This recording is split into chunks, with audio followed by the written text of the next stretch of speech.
राज्यात होत असलेल्या महापालिकांच्या निवडणुकांमध्ये जवळपास 68 उमेदवार बिनविरोध आल्याच्या मुद्द्यावरून आता राजकीय रणकंदन सुरू झाले आहे. ज्या प्रभागांमध्ये उमेदवार बिनविरोध निवडून आले आहेत अशा ठिकाणच्या निवडणुका रद्द करून त्या प्रभागामध्ये नव्याने निवडणूक प्रक्रिया राबवावी अशी मागणी उद्धव सेनेचे पक्षप्रमुख उद्धव ठाकरे यांनी केली. तर मनसे अध्यक्ष राज ठाकरे यांनी पश्चिम बंगालमधील स्थानिक स्वराज्य संस्था निवडणुकांमध्ये सत्ताधारी पक्षाचे उमेदवार बिनविरोध निवडून आल्याच्या मुद्द्यावर भाजपने सर्वोच्च न्यायालयात धाव घेतल्याकडे लक्ष वेधले.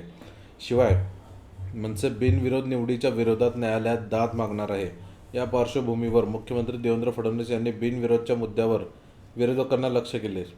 विरोधक न्यायालयात गेले तरी न्यायालयातही जनतेचाच कौल मान्य होईल असा टोला मुख्यमंत्री देवेंद्र फडणवीस यांनी लगावला.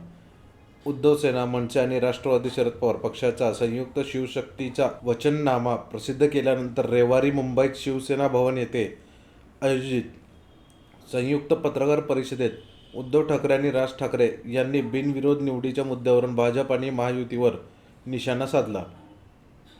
राज ठाकरे तब्बल 20 वर्षांनंतर शिवसेना भवनाची पायरी चढले. यावेळी ठाकरे बंधूंनी महायुतीवर टीका करत मुंबईचा महापौर मराठीच होणार असल्याचा पुनरुच्चार केला.